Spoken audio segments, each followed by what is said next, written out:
Hello, hello. Welcome to A Tale of Horror by H.P. Lovecraft. Hi there again. Today we're going to be doing Cool Air. Now, this one is about a 7-page story, so buckle in, grab your blankies, grab your snackies, because it's time for A Tale of Horror. Hmm. Cool Air. You ask me to explain why I am afraid of a drought of cool air. Why I shiver more than others upon entering a cold room, and seem nauseated and repelled with the chill of evening creeps through the heat of a mild autumn day. There are those who say I respond to cold as others do to bad odor, and I am the last to deny the impression. What I will do is to relate the most horrible circumstance I have ever encountered, and leave it to you to judge whether or not this forms a suitable explanation of my peculiarities. It is a mistake to fancy that horror is associated intrinsically with darkness, silence, and solitude. I found it in the glare of mid afternoon in the cangour of metropolis, and in the teeming midst of a shabby and commonplace rooming house with the prosaic landlady and two stalwart men by my side. In the spring of 1923, I had secured some dreary and unprofitable magazine work in the city of New York, and being unable to pay any substantial rent, began drifting from one cheap boarding establishment to another in search of a room which might combine the qualities of decent cleanliness, endurable furnishings, and very reasonable price. It soon developed that I had only a choice between different evils. But after a time, I came upon a house in West 14th Street, which disgusted me in much less than the others I had sampled. The place was a 4-story mansion of brownstone, dating apparently from the late 40s, and fitted with woodwork and marble whose stained and sullied splendor argued a descent from high levels of tasteful opulence. In the rooms large and lofty and decorated with impossible paper and ridiculous ornate stucco cornices, there lingered a depressing mustiness and hint of obscure cookery. But the floors were clean, the linen tolerable regular, and the hot water not too often cold or turned off, so that I came to regard it as at least a bearable place to hibernate till one might really live again. The landlady, a slatternly, almost bearded Spanish woman named Herrero, did not annoy me with gossip or with criticisms of the late burning electric light in my third floor front hall room, and my fellow lodgers were as quiet and uncommunicative as one might desire, being mostly Spanish, a little above the coarsest and crudest grade. Only the din of streetcars in the thoroughfare below proved a serious annoyance. I had been there about 3 weeks when the first odd incident occurred. One evening at about 8, I heard a spattering on the floor and became suddenly aware that I had been smelling the pungent odor of ammonia for some time. Looking about, I saw that the ceiling was wet and dripping, the soaking apparently proceeding from a corner of the side towards the street. Anxious to stop the matter as its source, I hastened to the basement to tell the landlady and was assured by her that the trouble would quickly be set right. Dr. Munoz, she cried as she rushed upstairs ahead of me. I have Spielheat chemicals. His too sick for doctor himself. Sicker and sicker all the time. But he will not have no other for help. He's very queer in his sickness. All day he take the finny, smelly baths, and he cannot get excited or warm. All his on homework he do, he little room for full of bottles and machines, and he do not work as doctor. But he was great once. My father in Barcelona have hear of him, and only just now he fix a arm and plumber get hurt sudden. He near go out, only on roof, and my boy Esteban he bring him his food and laundry and medicines and chemicals. My God, a sal almanac the man used for keep him cool. Miss Herrero disappeared up the staircase to the fourth floor, and I returned to my room. The ammonia ceased to drip, and as I cleaned up what was spilled and opened the window for air, I heard the landlady's heavy footsteps above me.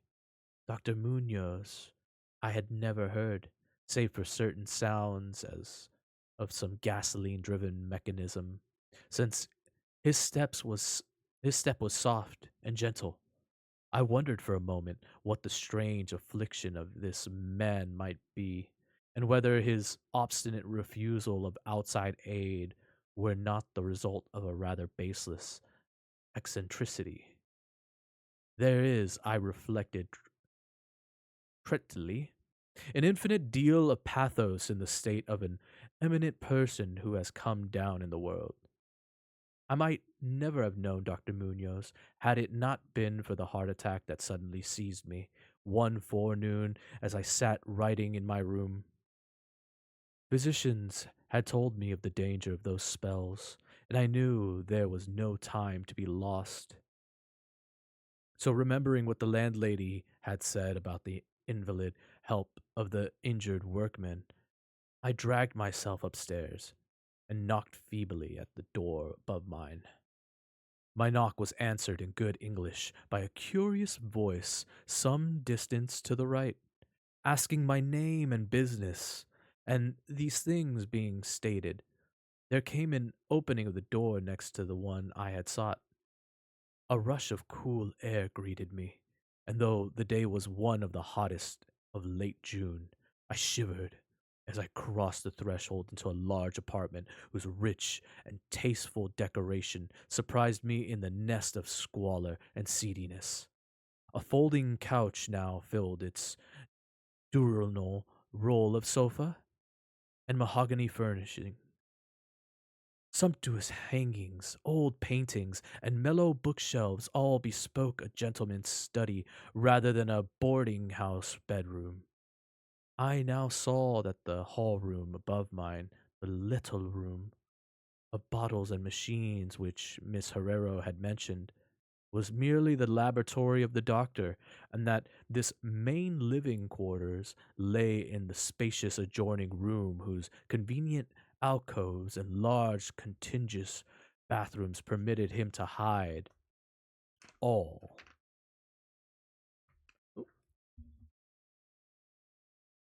permitted him to hide all dressers and obtruse utilitarian devices. Dr. Munoz, the most certainly, was a man of birth, cultivation, and discrimination. The figure before me was short but exquisitely proportioned, and clad in somewhat formal dress of perfect cut and fit, a hybrid of face and masterful, though not arrogant expression was adorned by a short iron gray full beard, and an old-fashioned pince-nez shielded the full dark eyes and surmounted an Aquilian nose, which gave a Moorish touch to the psychogamy, otherwise dominantly Celtiberian.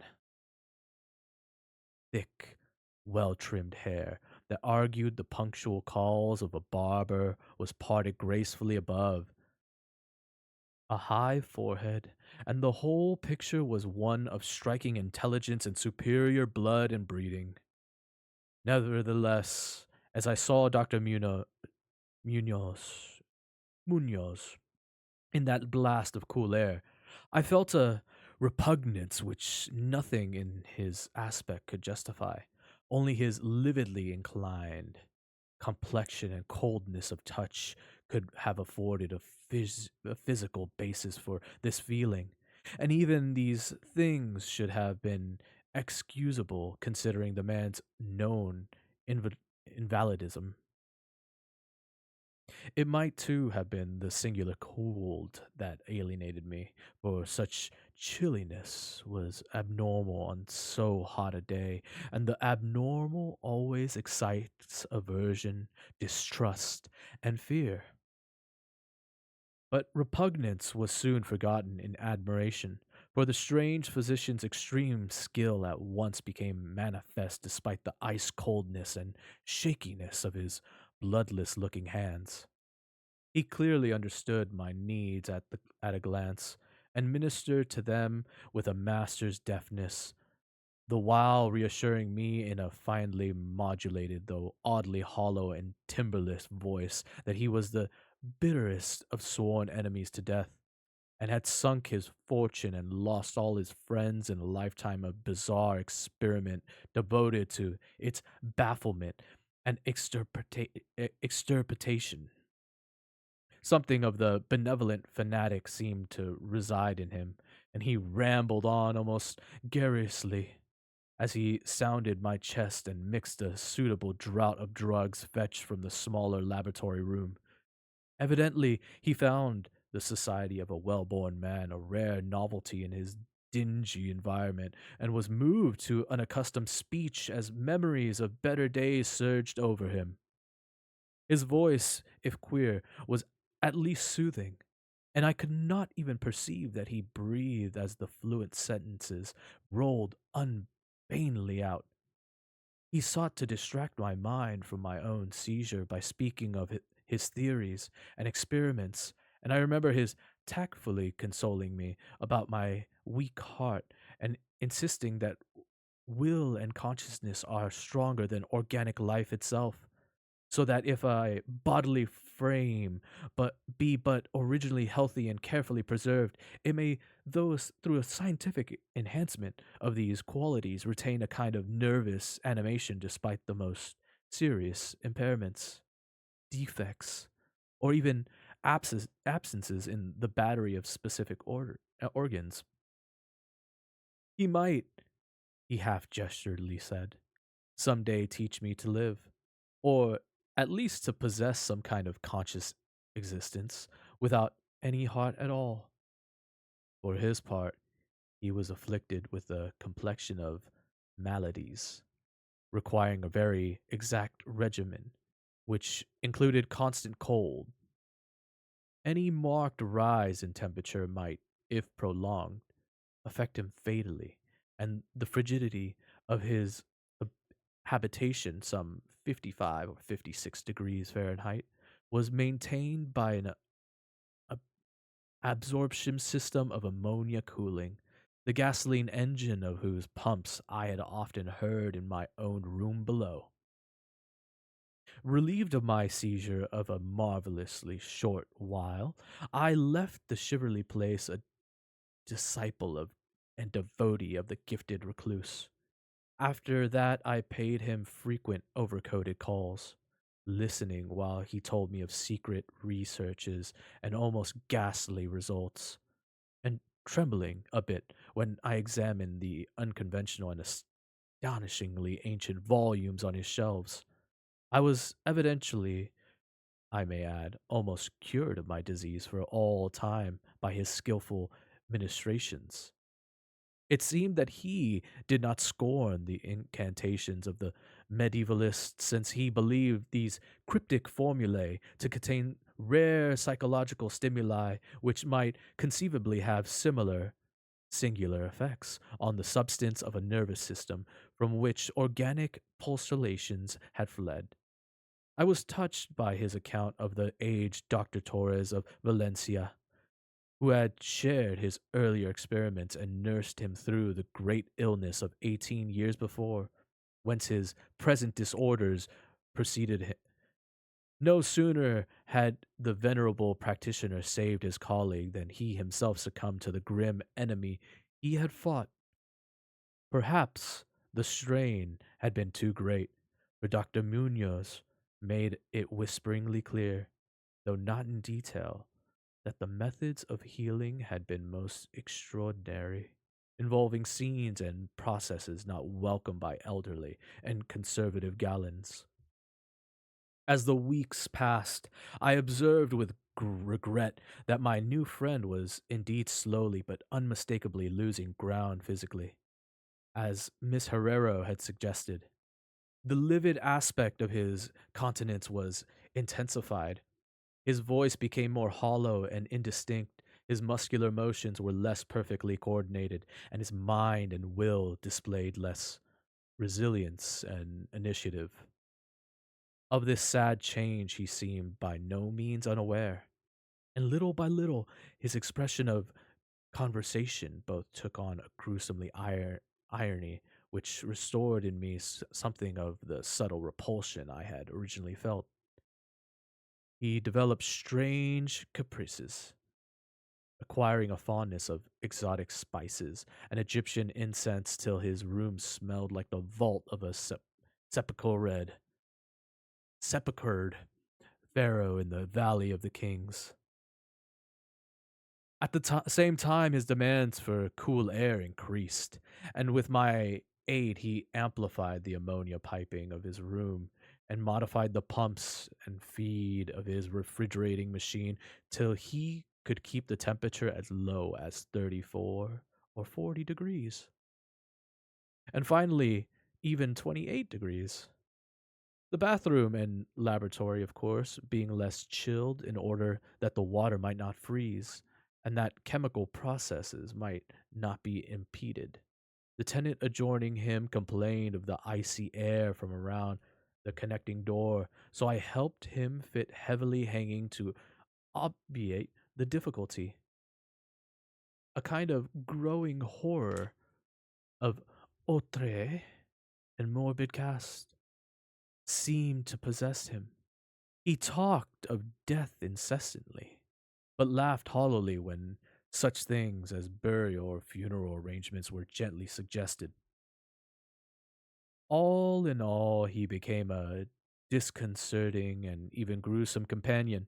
Yet, in my gratitude for his healing, I could not well abandon him to the strangers around him, and was careful to dust his room and attend to his needs each day, muffled in a heavy ulster which he brought especially for the purpose.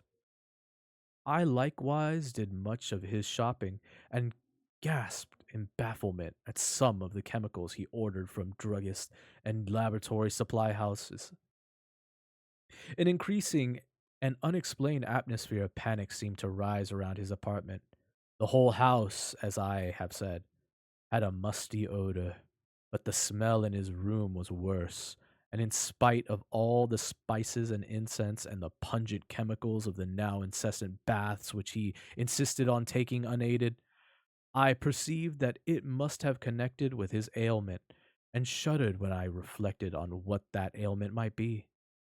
Miss Herrero crossed herself when she looked at him, and gave him up unreservedly to me, not even letting her son Esteban continue to run errands for him. When I suggested other physicians, the sufferer would fly into much of a rage as he seemed to dare to entertain. He evidently feared the physical effect of violent emotion, yet his will was and driving force waxed rather than waned, and he refused to be confined to his bed. The lassitude of his earlier ill days gave place to a return of his fiery purpose, so that he seemed that about to hurl defiance at the death daemon even as that ancient enemy seized him. The pretense of eating always continuously Always curiously like a formality with him, he virtually abandoned, and mental power alone appeared to keep him from total collapse.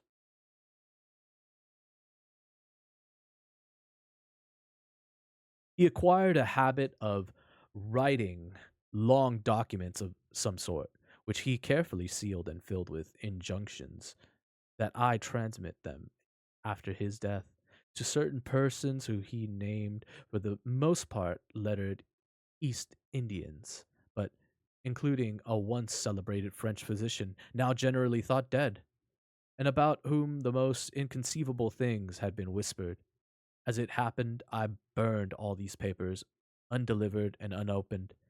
His aspect and voice became utterly frightful, and his presence almost unbearable. One September day, an unexpected glimpse of him induced an epileptic fit in a man who had come to repair his electric desk lamp, a fit for which he prescribed effectively, whilst keeping himself well out of sight. That man, oddly enough, had been through the terrors of great war without having incurred any fright so thorough. Then, in the middle of October, the horror of horrors came with stupefying suddenness. One afternoon, about 11, the pumps of the refrigerator, the pump of the refrigerating machine broke down, so that within 3 hours, the process of ammonia cooling became impossible. Dr. Munoz summoned me by the thumping on the floor, and I worked desperately to repair the injury, while my host cursed in a tone whose lifeless, rattling hollowness surpassed description. My amateur efforts, however, proved to be no use, and when I had brought in a mechanic from a neighboring all-night garage, he learned that nothing could be done till morning. And when a new piston would have to be obtained, the morbid hermit's rage and fear, swelling and to grotesque proportions, seemed likely to shatter what remained of his failing physique, and once a spasm caused him to clap his hands to his eyes and rush into the bathroom. He groped his way out with face tightly bandaged and never saw his eyes again. The frigidity of the apartment was now sensibly diminishing, and at about 5 a.m. the doctor retired to the bathroom, commanding me to keep him supplied with all the ice I could obtain at all night drug stores and cafeterias, as I would return from my sometimes discouraging trips and lay my spoils before the closed bathroom door. I could hear the restless splashing within, and a thick voice croaking out of order for more, more. At length, a warm day broke, and the shops opened one by one. I asked Esteban either to help with the ice fetching whilst I obtained the pump piston, or to order the piston while I continued with the ice. But instructed by his mother, he absolutely refused. Finally, I hired a seedy looking loafer whom I encountered on the corner of 8th Avenue to keep the patient supplied with ice from a little shop where I introduced him, and applied myself diligently to the task of finding a pump piston and engaging workmen competent to install it.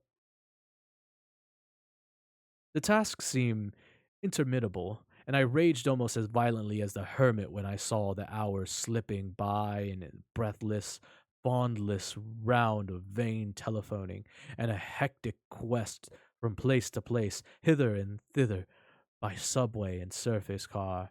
About noon, I encountered a suitable supply house far downtown, and at approximately 1:30 p.m. arrived at my boarding place with the necessary paraphernalia and two sturdy and intelligent mechanics. I had done all I could, and hoped I was in time. Black terror, however, had preceded me. The house was in utter turmoil, and above the clatter of awed voices I heard a man praying in a deep basso. Fiendish things were in the air, and lodgers took over the beads of of their rosaries as they caught the odor from beneath the doctor's closed door. The lounger I had hired, it seems, had fled screaming and mad-eyed not long after his second delivery of ice, perhaps as a result of excessive curiosity.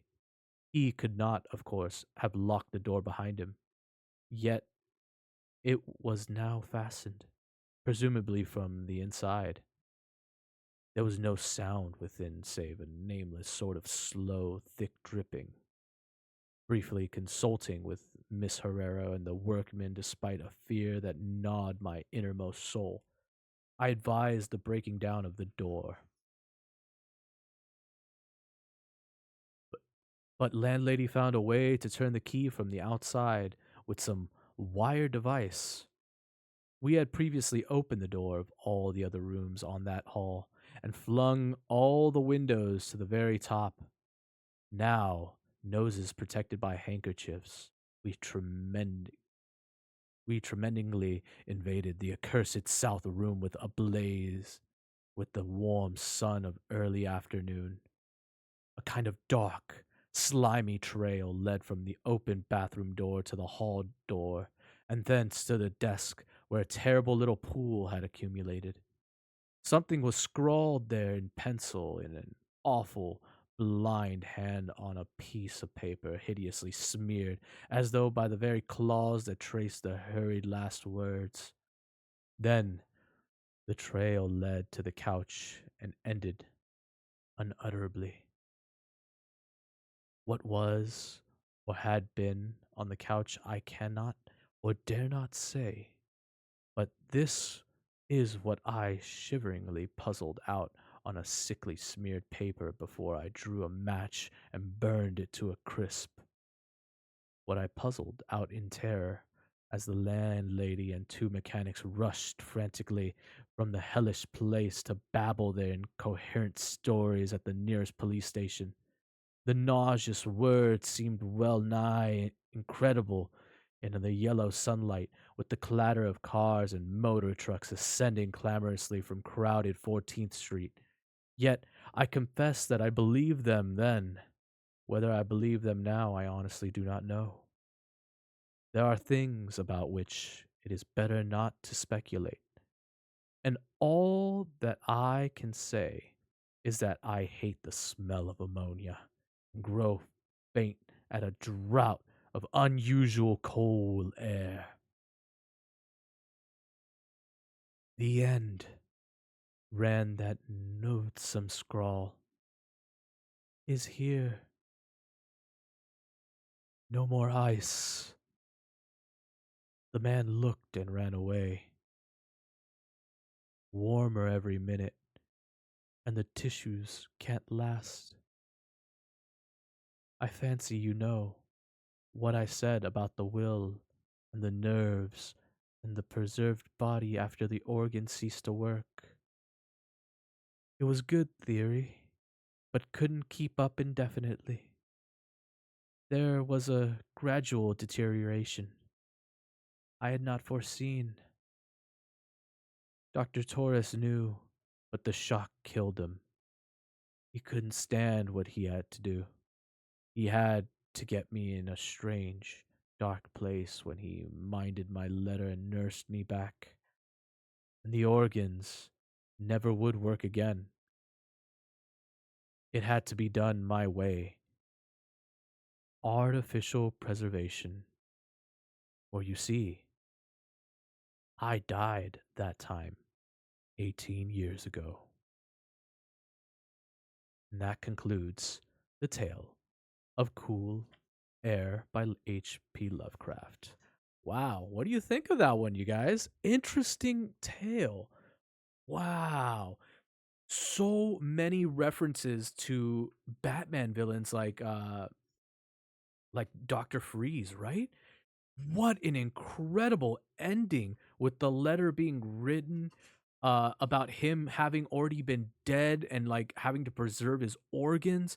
It leaves you to think if Dr. Freeze in the Batman novels is actually dead and just like a walking corpse that entire time, right? if he has to preserve being cold, and if that's actually based off of this H.P. Lovecraft novel or short story, should I say?